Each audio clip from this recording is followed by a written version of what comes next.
Unamwona huyu ni rais wa Senegal, Bassirou Faye. Hakuwa waziri, hakuwa mbunge kabla ya urais wake, ila unaambiwa alifungwa tu na alipotoka moja kwa moja Ikulu. Story hapa.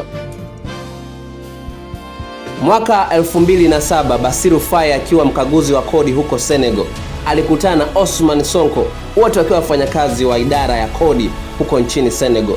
Wakiwa kwenye idara hii, Sonko na Faye wakiwa tayari wameshakuwa marafiki, walikuwa hawapendi yanayoendelea, maana waliona kuna matumizi mabaya ya fedha na rushwa. Hii ikamsukuma Sonko kufungua chama chake mwaka 2014 kinachoitwa PASTEF, kilichosisitiza zaidi kazi, maadili na uwajibikaji wa taifa la Senegal. Baada ya hapo, Sonko akamchagua Faye kuwa katibu wake, alafu akaanza kupelekea moto serikali ya Rais Macky Sall, akiweka wazi ubadhirifu wa kodi. Mfano, mwaka 2016 Sonko alitoa madai kuhusu namna kodi ilivyokuwa ikishughulikiwa katika bunge la Senegal. Akadai kwamba kodi inayokatwa kwenye mishahara haikuwa ikipelekwa hazina kama inavyopaswa. Hii ilileta mgogoro mkubwa, maana anayeongea ni mkaguzi wa kodi ndani ya idara ya kodi huko Senegal. Unaambiwa Sonko alikuwa anahoji mpaka utajiri wa mali za viongozi, serikali kuchelewesha. Mwaka huo 2016 ikamshutumu kwamba yeye mwenyewe alikuwa tajiri kupita kiasi. Unaambiwa kiliwaka. Sonko akaweka wazi mali zake zote, akasema mimi ninamiliki nyumba moja, Toyota Prado ya zamani na akaunti 2 za benki, na akawaambia na wao waonyeshe mali zao.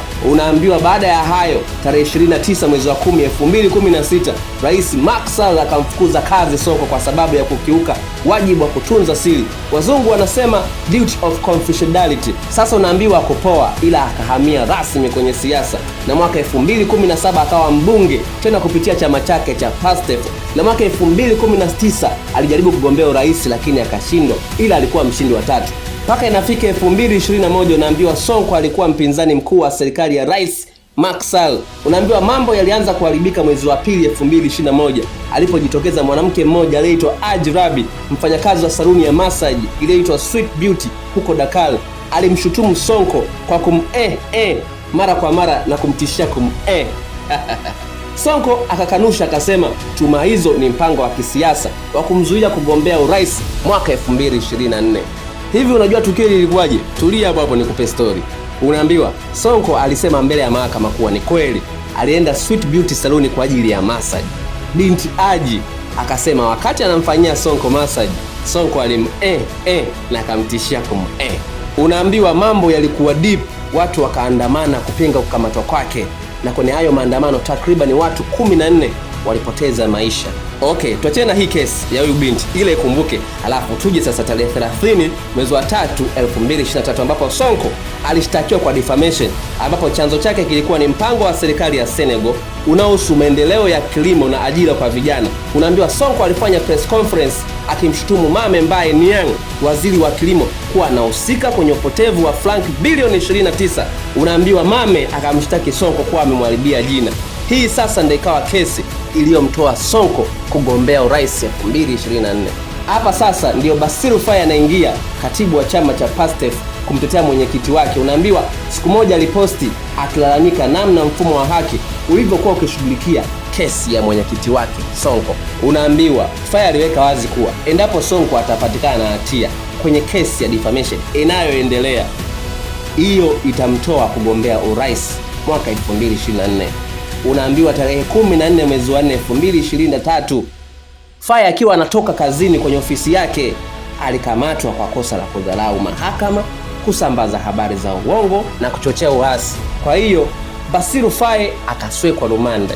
Kule kwenye kesi ya defamation, Sonko akakutwa na hatia, akafungwa miezi 6 kifungo cha nje. Halafu tarehe 1 mwezi wa 6 2023 kwenye ile kesi ya yule mdada wa massage, Sonko aliachiwa huru, lakini akashtakiwa kwa kosa jingine lililoitwa corruption of youth, yani alimchochea na kumshawishi mtoto mdogo aliye chini ya miaka 21 kufanya vitendo vya ngono, kwa sababu mwaka 2021 Adji Sarr, binti wa massage, alikuwa na miaka 20. Kwa hiyo Sonko akahukumiwa miaka 2 jela akiwa hayupo mahakamani. Mambo hayakuishia hapa. Unaambiwa tarehe 28 mwezi wa 7 mwaka huo 2023, Sonko alikamatwa sasa nyumbani kwake, na tukio hili lilihusu simu yake na afisa usalama wa taifa. Na hapo sasa ndiyo Sonko akapelekwa gerezani. Unaambiwa siku hiyo Sonko alipokamatwa, waziri wa mambo ya ndani akatangaza kukivunja chama cha PASTEF kwa sababu chama hicho kupitia viongozi wake kilikuwa kimehamasisha maandamano ambayo serikali iliona ni kama uasi. Kwa hiyo sasa mwenyekiti wa PASTEF Ousmane Sonko pamoja na katibu wake Bassirou Faye wote wapo gerezani. Unaambiwa hata baada ya chama kuvunjika, movement iliendelea. PASTEF ilihitaji mtu wa kugombea na ambaye walimuona anaweza ni Bassirou Faye. Kwa hiyo wakamteua kugombea urais mwaka 2024 japokuwa bado yupo rumande. Januari 2024, Baraza la Katiba la Senegal lilitoa orodha ya wagombea waliokubaliwa. Unaambiwa jina la Bassirou Diomaye Faye lilikuwepo. Sonko akakubali kumuunga mkono Faye. Unaambiwa issue ilikuwa deep. Serikali ikajaribu kuahirisha uchaguzi ambao mwanzo ulipangwa ufanyike tarehe 25 mwezi wa pili 2024 ufanyike tarehe 15 Disemba 2024, lakini mahakama ya kikatiba iliingilia kati.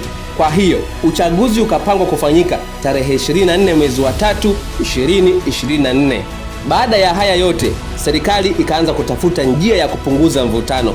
Ndiyo hapo sasa tarehe 6 mwezi wa 3 mwaka 2024, bunge likapitisha sheria ya msamaha wa makosa fulani yaliyohusishwa na machafuko ya kisiasa. Kwa hiyo chini ya sheria hii ndiyo hapo sasa Faye na Sonko wakaachiwa huru tarehe 14 mwezi wa 3 mwaka 2024 kutoka Cape Manyo Prison. Zikiwa zimebaki siku 14 tu ufanyike uchaguzi mkuu, lakini unaambiwa kampeni ilifanyika sehemu zote nchini. Tarehe 24 mwezi wa 3 mwaka 2024, siku ya uchaguzi mkuu, Bassirou Faye akiwa na miaka 44 na siku yake ya birthday alishinda urais kwa asilimia 54.28 na akaapishwa tarehe 2 mwezi wa 4 mwaka 2024. Naitwa 5 Chance na hiyo ndiyo story ya rais wa Senegal Bassirou Faye kutoka gerezani hadi Ikulu. Bassirou Faye akiwa president na rafiki yake Sonko akiwa waziri mkuu. Na kwa kuwa chama chake kilivunjwa, muungano au coalition iliyoitwa Diomaye President ndiyo iliyobeba kampeni yake na kumleta kwenye uchaguzi. Asante.